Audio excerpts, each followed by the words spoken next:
Olá, meu irmão, olá, minha irmã, muito bom dia. Estamos mais uma vez na EBD. Estamos retornando, né, de um tempo que tivemos aí de descanso, de férias, para alguns, né, para aqueles que descansaram, que tiveram férias. Para outros, de qualquer maneira, a gente está retornando o estudo virtual, por enquanto, da EBD, né, e a gente tem um tema que foi divulgado um pouco no WhatsApp, que é um tema muito interessante. Do ponto de vista do estudo em si, ele é um texto bastante interessante, um livro muito interessante, que é Apocalipse. E para você que ainda não conhece, ou você que já leu, você que já viu alguma coisa sobre esse livro interessante, chamado também de Revelação, você vai entender um pouco mais sobre ele, né? Você vai ver quais são os sinais, quais são as perspectivas aqui de João, né, que revelou isso, Cristo revelou através de João para nós, e é um livro muito bacana para você que tenta pensar um pouco mais no porvir também, né, como é o céu, como Cristo quis colocar isso para nós, né, dentro do nosso limitado entendimento. Eu vou deixar o irmão Emerson também dar as boas-vindas e a gente vai dar sequência a esse estudo interessante. Então, bom dia, irmão Emerson. Bom dia, irmão Levi, bom dia, irmãos, bom dia às pessoas que nos acompanham aí pelas redes sociais, tanto pelo Facebook, YouTube, enfim, pelas mídias que a igreja disponibiliza para que a gente possa continuar nesse período aí ainda de isolamento social, estudando a palavra de Deus, né? Hoje, dia 7 de fevereiro, nós retornamos com os cultos presenciais, com as presenças limitadas, e há uma probabilidade de alguns dias à frente nós voltarmos aí também com a escola bíblica presencial, mas por enquanto nós continuamos aqui no modo virtual, e como o Levi falou, nós vamos estudar esse livro bastante interessante, chamado de o livro do Apocalipse, que traz as revelações daquilo que Deus tem para a vida da sua igreja, nos tempos em que foi escrito, e aquilo que também continua falando ao nosso coração, para a igreja, através dos tempos, e fala conosco até o dia de hoje. Então, eu quero convidar você a fechar os seus olhos. Nós vamos orar, agradecendo a Deus por este dia, pelas nossas vidas, e pedir que Deus venha falar ao nosso coração através do estudo desta manhã.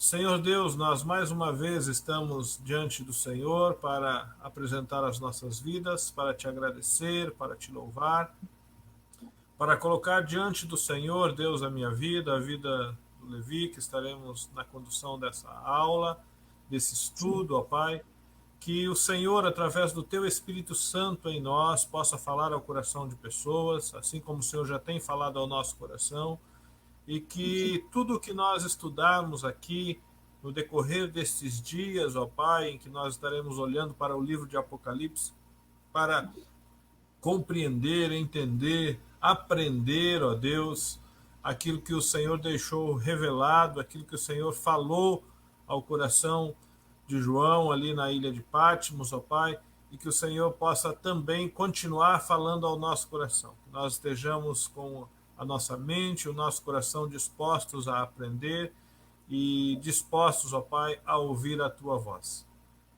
Que o Senhor abençoe cada pessoa, cada família, e que o Senhor fique conosco no decorrer dessa aula. É no nome de Jesus que nós oramos. Amém. Então nós vamos soltar aí nossa vinheta rapidinha para você pegar a sua Bíblia, pegar a sua lição da escola bíblica, se você ainda não pegou, né? Tem muita gente que já está aí com o material na mão, uma xícara de café, um copo de água, enfim, e nós voltamos aí para o estudo deste tema.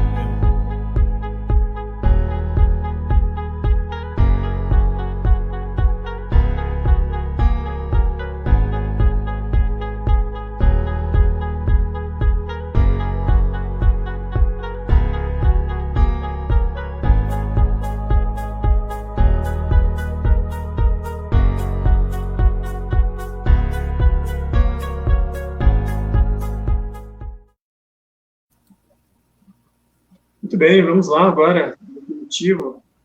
Meu irmão e minha irmã, eu falei aqui que você vai descobrir como que é o céu, né? Na verdade, nós temos justamente algumas revelações de como seria, né? Isso não é o estudo que a gente vai abranger hoje, especificamente, até porque o livro ele é bem complexo. Se você já leu Apocalipse alguma vez, você vai ver que tem muitos detalhes, tem uma simbologia muito grande e uma revelação, assim, de coisas que nós mesmos não conseguimos entender, enfim, completamente aquilo que o livro está dizendo, né?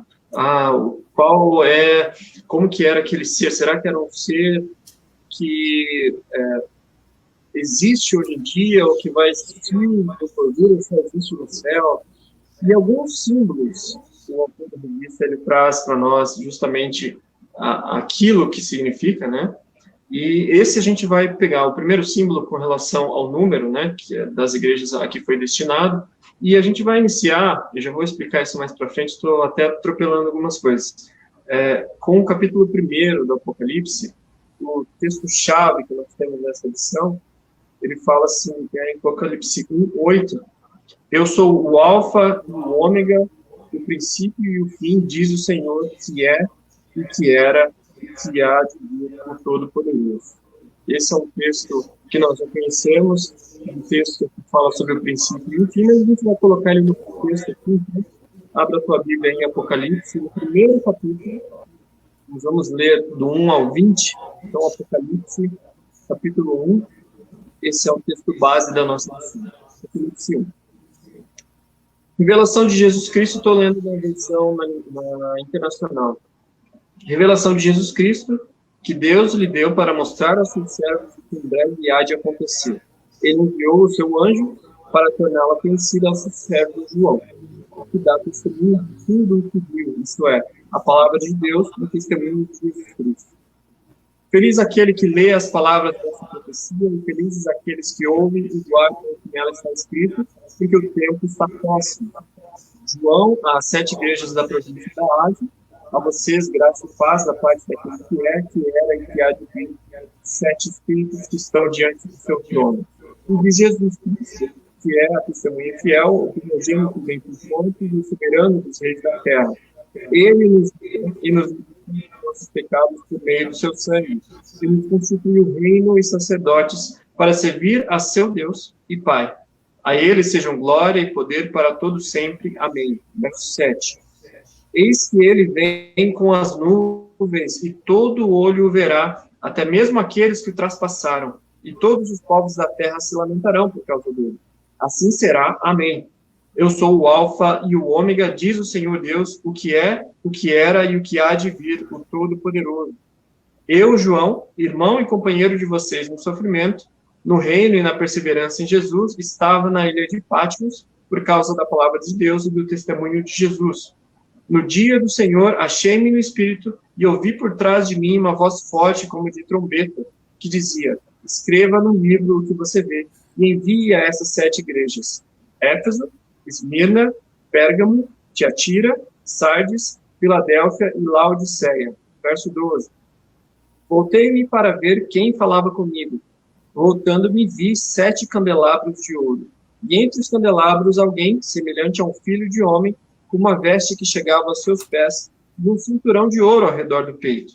Sua cabeça e seus cabelos eram brancos como a lã, tão brancos quanto a neve. Seus olhos eram como chamas de fogo. Seus pés eram como bronze numa fornalha ardente, e sua voz como o som de muitas águas. Tinha em sua mão direita 7 estrelas, e da sua boca saía uma espada afiada de 2 gumes. Sua face era como o sol quando brilha em todo o seu fulgor. 17. Quando o vi, caí aos seus pés como morto. Então ele colocou sua mão direita sobre mim e disse, não tenha medo, eu sou o primeiro e o último. Sou aquele que vive. Estive morto, mas agora estou vivo para todo sempre, e tenho as chaves da morte e do Hades. Escreva, ou do Hades. Escreva, pois, as coisas que você viu, tanto as presentes como as que acontecerão. Este é o mistério das 7 estrelas que você viu em minha mão direita e dos 7 candelabros.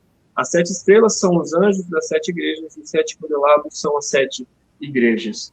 É um texto muito complexo, né? Para você entender a simbologia que ele está dizendo aqui, mas a gente vai pegar parte por parte, né? Então, a ideia primeira seria a gente entender quem escreveu esse livro, né? Aqui ele fala sobre esse texto, né? Que o próprio João recebeu uma revelação e ele estava na ilha de Patmos nesse momento. A palavra que nós já dissemos aqui, né? Esse livro, inclusive em outras denominações, ele é chamado de livro de revelação, mas isso é o que significa um desvendamento, né? Como se você tivesse uma venda e estivesse tirando essa venda, o significado também do livro. E ele traz essa revelação aos servos dele. O próprio Cristo, nesse primeiro capítulo que nós lemos, né, que nós lemos o capítulo inteiro, ele fala sobre coisas que devem acontecer, né, coisas que estão acontecendo e que devem acontecer. E João, que foi quem traduziu isso para nós, ele conta a própria história. Ele estava, de repente, num lugar e foi levado para um outro lugar para essa revelação, na qual aparece um ser, enfim, aparece o próprio Cristo depois, e ele é uma testemunha ocular disso, ele está dizendo para nós aquilo que ele mesmo estava vendo. E a grande maioria acredita que o próprio João é o autor desse livro, né, que ele mesmo está escrevendo, ele mesmo escreveu aquilo que ele estava vendo para nós. Mas, de qualquer maneira, a gente leu aqui, né, e entendeu que o próprio João está falando. E a data, muito provavelmente, em que foi escrita foi entre 81 e 96 depois de Cristo. É um ano já ali quando Cristo já havia vindo, né? Mas bem no princípio dos tempos, né? Até para a gente entender um pouco melhor algumas simbologias aqui. Não é uma coisa já quando Cristo já havia, enfim, quando o novo tempo, a nova era já tinha iniciado. Claro que Cristo já havia sido revelado, mas é um contexto muito diferente daquele que nós vivemos hoje em dia. Então, quando você vê a própria descrição aqui de era aquele que tinha os pés com bronze, mas que estavam em chamas. Algumas coisas a gente não consegue traduzir literalmente com o que nós temos hoje nos nossos tempos, né? Eu não consigo imaginar necessariamente. Eu consigo imaginar, mas não entendi exatamente o que o João estava querendo dizer quando ele falou que esse ser, que Cristo, como estava vestido aqui, os pés, chamas, como será isso? Será que é uma coisa que era comum para ele ou não? E o local também, e a quem foram escritos. No primeiro capítulo, ele está dizendo, aqui nós já lemos sobre isso, ele estava exilado na ilha de Patmos, uma ilha que era rochosa, de largura e 15 de comprimento, pequeno. Era uma ilha a 65 quilômetros de altura, que era uma colônia penal romana também. A gente não entendeu um pouco, já leu um pouco sobre essa colônia penal, né, onde havia esse movimento. E João escreveu as 7 igrejas. O primeiro simbolismo que a gente entende aqui é justamente o que significa esse número 7, que é um número que significava naquela época completude, né? Um número completo, aquele todo. Então, o que nós entendemos automaticamente quando a gente vê 7 estrelas, 7 anjos, 7 igrejas, é que isso também serve para nós. Não é uma coisa, aí a palavra de Deus, em vários momentos ela escreve, ela está dizendo sobre algo contextual, algo que só aconteceu naquele momento. E nesse primeiro momento a gente já entende que quando ele está escrevendo para 7 igrejas, ele está escrevendo para a totalidade das igrejas, para todas as igrejas e para todos os tempos em que essas igrejas estão situadas. E a gente vê aqui, né, irmão Anderson, que é uma coisa bem extensa, é uma revelação que foi dada aí de maneira geral, né, irmão, para todas as igrejas. Isso, exatamente. A escrita apocalíptica, né, ou de revelação, como na grande maioria das línguas é traduzido, o livro na língua portuguesa nós traduzimos para revelação para Apocalipse, né, mas na grande maioria das línguas ela está como revelation, né, ou revelação, ou enfim, conforme a tradução local da língua, mas mais ligada ao verbo revelação, e ela traz um conjunto de profecias, né? como o Levi falou agora há pouco, destacando que o período em que foi escrito era um período de intensa perseguição às igrejas, a igreja que estava em formação, né? E essas igrejas ali que estavam sob domínio romano, né, as igrejas da Ásia, estavam sob domínio do imperador, a essa época da escrita, Domiciano, e havia uma perseguição muito grande. Então, trazer uma palavra de esperança, trazer uma palavra de consolo, mas uma palavra de vitória também era fundamental. Mas, como o próprio Levi frisou agora há pouco, e vários autores também ressaltam isso, que o escrito apocalíptico ele não se prende àquela época.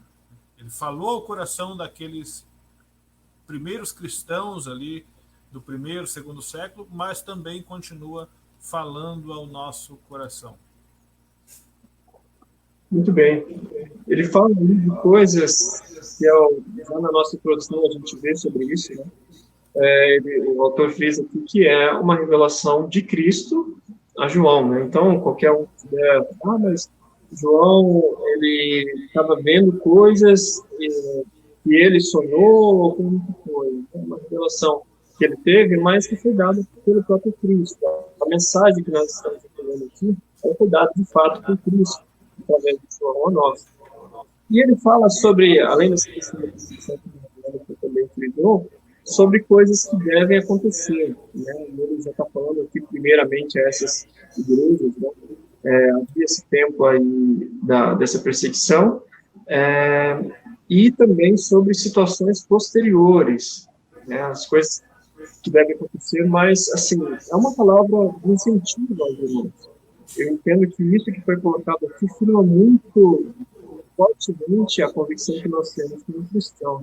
É um livro essencial, eu diria, para a nossa compreensão sobre a própria fé, né?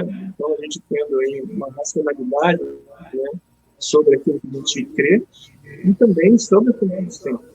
É isso que a gente vai estudar durante esse tempo, né? Algumas profecias, algumas coisas que é o que aconteceu.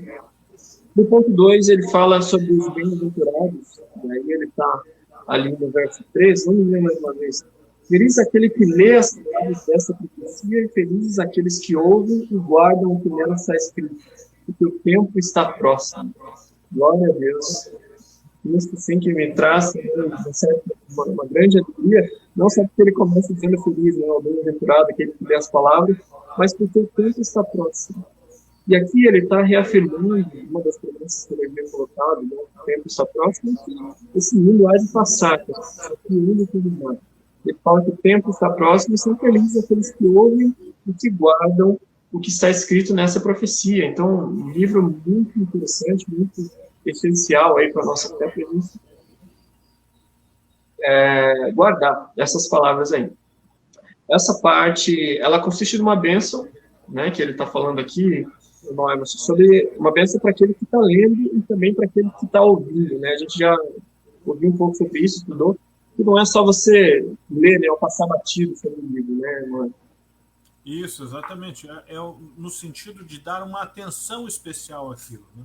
Nós sabemos que no coração humano há esse desejo de conhecer o amanhã, né? Há esse desejo de conhecer o futuro, de o que vai acontecer. Quando a gente passa por situações de grandes conflitos, né? O ano de 2020 para nós foi um ano de um grande conflito mundial, né? Na mente das pessoas, né?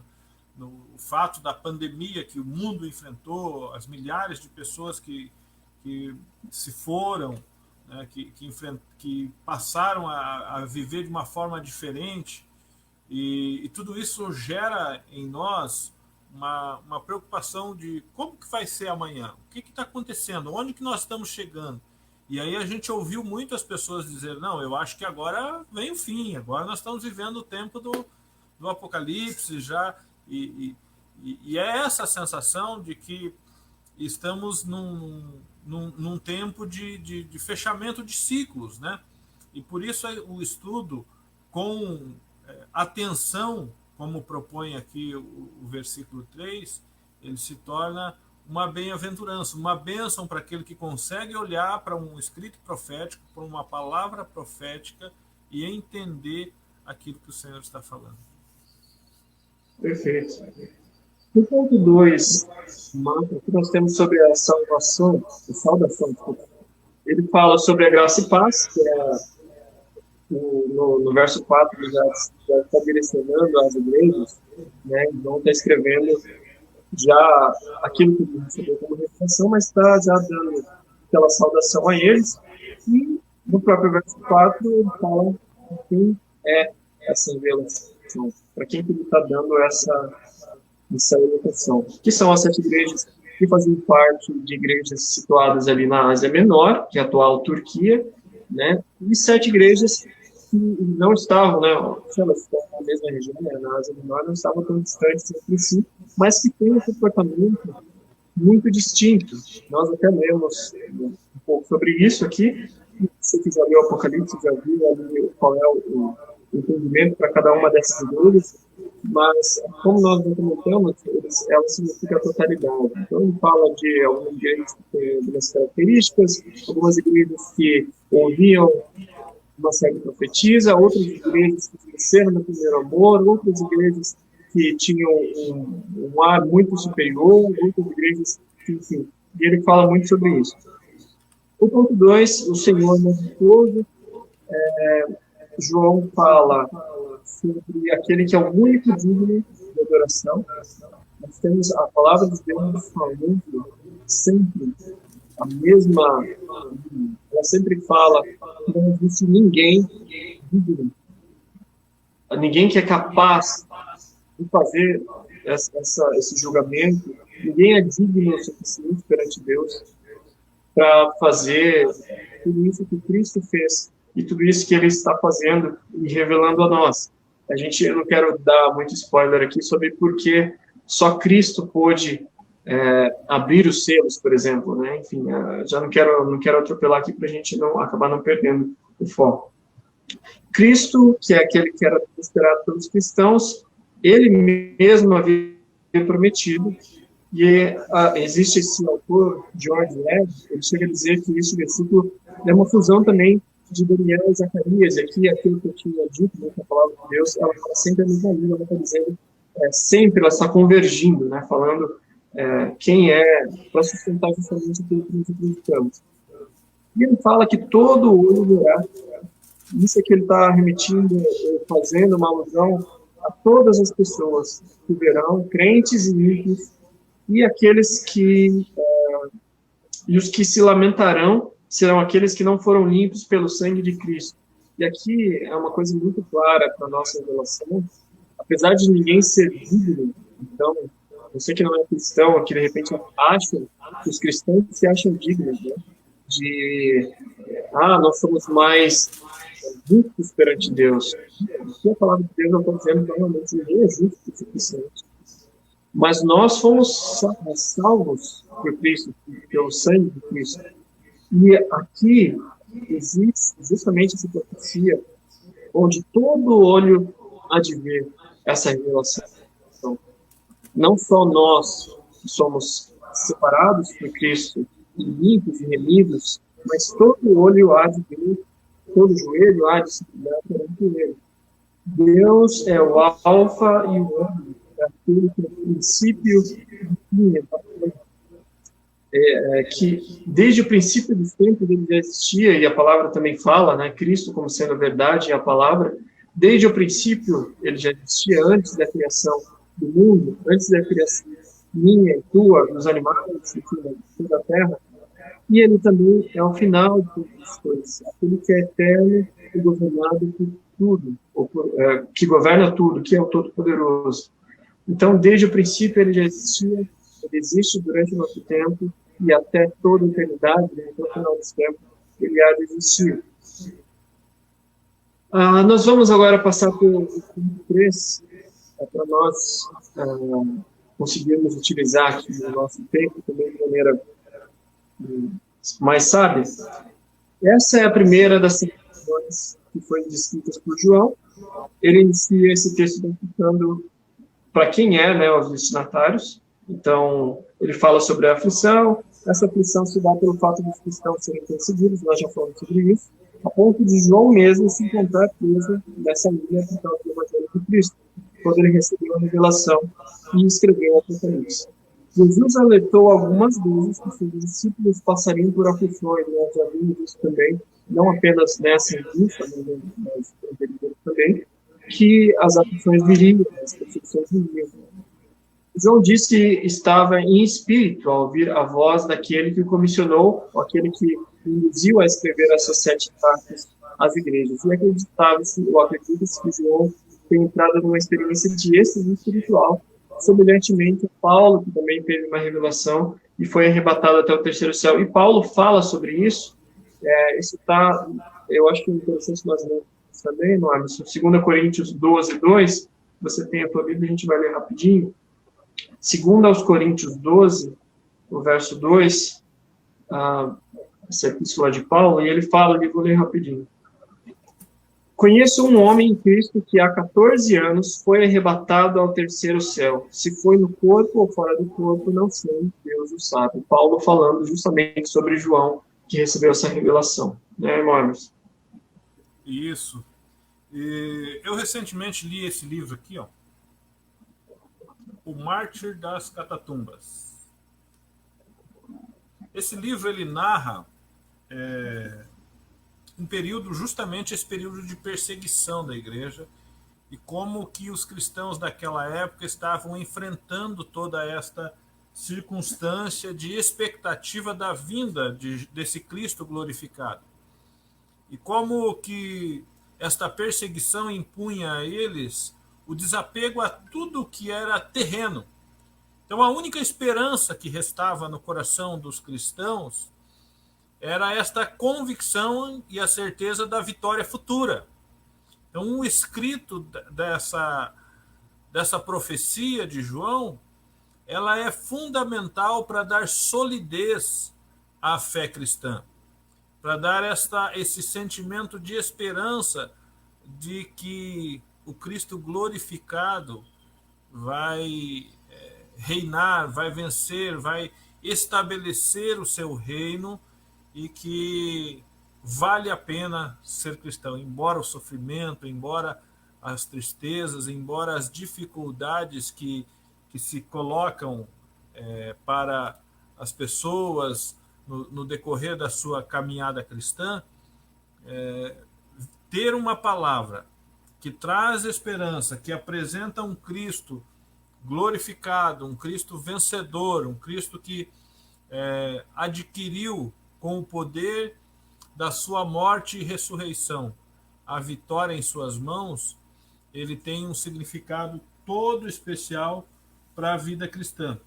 E com certeza quando João experimenta este momento com o Senhor e que ele consegue vislumbrar e o Senhor dá ordem para que ele escreva, para que ele registre sobre aquilo, é porque era algo que faria diferença na vida daqueles cristãos e na nossa vida também como igreja, irmão Levi. Certíssimo. Interessante. Aqui, dando continuidade ao nosso raciocínio, falando sobre o Cristo em sua majestade e poder, a gente viu que quando João primeiro recebe essa orientação, alguém disse para ele, olha, escreva no livro que você viu e envie isso às 7 igrejas. Ele falou, né, a gente estava falando aí sobre o Espírito, né, então no verso 10, no dia do Senhor, achei-me no Espírito, e traz de mim uma voz forte como de trombeta, falando para eu escrever para essas igrejas. E aí, a partir do 13, a gente começa a ver algumas simbologias, né? Antes disso, eu vou falar aqui rapidamente sobre o Cristo, sua majestade e poder. João descreve alguns aspectos físicos do Cristo glorificado.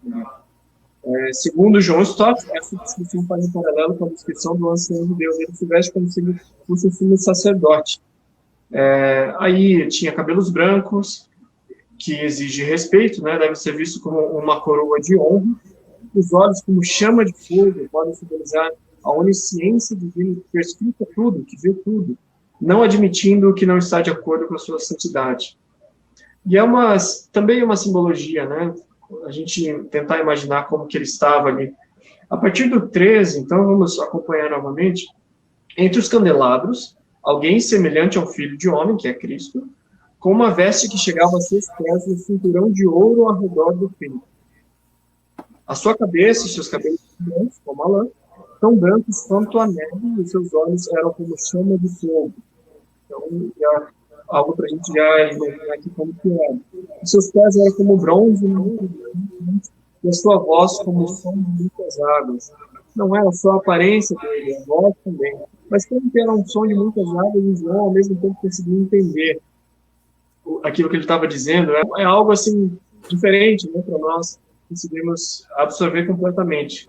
Tinha em sua mão direita 7 estrelas, e da sua boca saía uma espada afiada de 2 gumes. A sua face era como o sol quando brilha em todo o seu fulgor. Então aqui já tem algo muito complexo, né? Algo que tem muitos símbolos para nós entendermos de fato. Ao mesmo tempo que ele tinha uma voz de muitas águas, tinha os olhos como de fogo, os pés de bronze, como se estivesse numa fornalha, e também tinha 7 estrelas na tua mão, saía uma espada afiada na sua boca, e a sua face era como o sol. Então é bastante coisa, né, irmão? Isso. Essa figura, Levi, ela traz muito a ideia que se havia na época dos soberanos, né? Então, os soberanos eram essa figuração que João indica aí. Então, ele representa todos os itens que compunham uma vestidura de um soberano, de um imperador, de um grande rei, e dá a ela um revestimento de uma autoridade superior por se tratar da pessoa do pai, né? Da pessoa do filho ali que reinará para todo sempre sobre a autoridade do pai. Certo. No ponto 2, ele fala o resultado da visão. Logo no início, o autor já comenta aqui o resultado dessa visão. Diante da visão magnífica, essa que a gente estava falando agora, que nós complementou, e por causa da fragilidade, João cai no chão, como se estivesse morto. O Senhor, ao tocá-lo, dá-lhe força para encarar o grande desafio que viria pela frente, relatar tudo o que ele viria. E aqui ele ficou realmente muito impressionado com o que ele estava vendo. E Jesus se identifica dizendo que estava morto, mas que agora está vivo e há de viver pelos séculos dos séculos. Essa ideia de que é o soberano, já Cristo com toda a sua glória, né, ou pelo menos parte dessa glória ali nesse momento, como todo-poderoso, como soberano, com aquele que tem toda a autoridade, aquele que tem todo o poder sobre os vivos e sobre os mortos. E realmente não há contestação sobre isso. Jesus depois reitera a João a missão que ele deve fazer, né, de escrever essas coisas que veria, as que são, falando sobre as igrejas, a realidade das igrejas, e as que hão de acontecer, aquelas que estão no porvir, podendo significar o tempo longo, logo de imediato da competição do mundo, ou a de todos os tempos, até o retorno de Cristo, dependendo também da maneira que nós podemos interpretar. Ele ainda não está dizendo exatamente qual é a revelação, mas aqui a gente já vê bastante uma explicação muito complexa, né, sobre aquilo que estava sendo revelado para João, a ponto dele cair no chão e ficar impressionado com aquilo que ele estava vendo.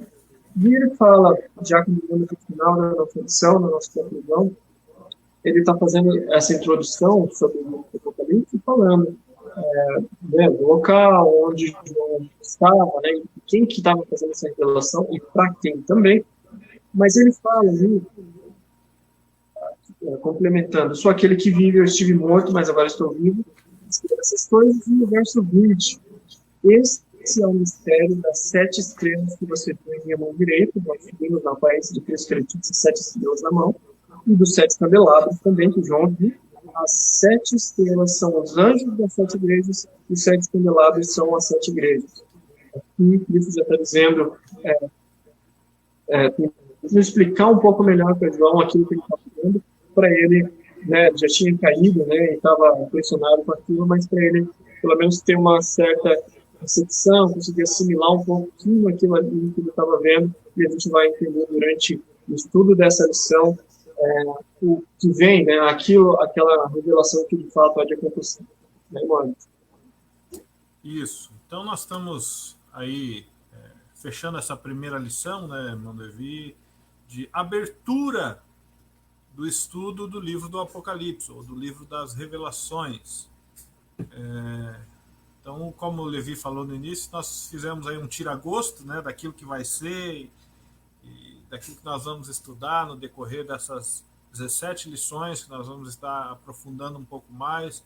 E se você tem dúvidas a respeito do livro de Apocalipse, pode já nos enviar, né? Você que é da igreja, você pode enviar pelo WhatsApp, você pode enviar, e a gente, na medida do possível, vamos tentar esclarecer essas dúvidas. Você que talvez não tenha nosso contato, manda pelo Facebook a pergunta, manda pelo YouTube, manda pelos nossos canais de comunicação online aí, manda a tua dúvida, manda o teu questionamento, nós vamos anotar, repassamos para os professores, e na medida do possível nós vamos respondendo essas dúvidas, esses questionamentos que serão apresentados aí no decorrer do estudo do livro do Apocalipse. Amém. Quer concluir e orar por nós aí? Amém. Pode concluir seu pensamento, não pode concluir seu pensamento aí. Não, era justamente isso que eu ia comentar, que nós vamos fazer uma oração, até porque nós precisamos de entendimento, né? Nós precisamos aí do auxílio do Espírito Santo para conseguir aplicar, entender e aplicar isso na nossa vida. Então, nós vamos orar com os teus olhos. Senhor Deus, nós queremos, em primeiro lugar, agradecer ao Senhor, porque nós podemos, Deus, ler livremente, estudar livremente, praticar livremente as palavras que estão escritas no teu livro, ó Pai, essa palavra que é a verdade revelada através de Cristo Jesus. Nós agradecemos porque temos essa liberdade, Senhor. E, ao mesmo tempo, nós pedimos ao Senhor a direção, pois nós carecemos, ó Pai, da tua misericórdia, nós carecemos da tua graça, ó Pai, para que possamos entender este livro. Nós pedimos ao Senhor, ó Pai, que esse estudo seja um estudo muito que produza fruto nas nossas vidas, que ele seja muito proveitoso, ó Pai, no nosso entendimento, naquilo que nós temos ainda dúvidas com relação à tua revelação, que o Senhor revele aquilo que é suficiente para nós, que o Senhor revele a nós, ó Pai, aquilo que nós precisamos entender para que a nossa fé permaneça firme, para que mesmo quando sofremos perseguição como aqueles irmãos que sofreram, que nós possamos subsistir, que nós possamos ali vencer e caminhar por uma vitória em Cristo Jesus. Abençoe, a Deus, o restante do dia, abençoe o nosso entendimento desde já, e que possamos, a Deus, aplicar essas palavras no nosso coração. Abençoe a vida do irmão Emerson e a vida de cada um que está também acompanhando essa lição. Nós oramos em nome de Jesus. Amém. Então tá aqui, ó, o telefone de WhatsApp. Se você quiser mandar uma mensagem, uma dúvida, você pode fazer. Nós não sabemos tudo, mas nós nos comprometemos a buscar, a estudar e a tentar trazer uma melhor resposta aí daquilo que nós queremos passar através do estudo do livro de Apocalipse. Um grande abraço, irmão Levi, um grande abraço, irmãos. Deus nos abençoe. Deus abençoe, um grande abraço, irmãos. Tchau, tchau.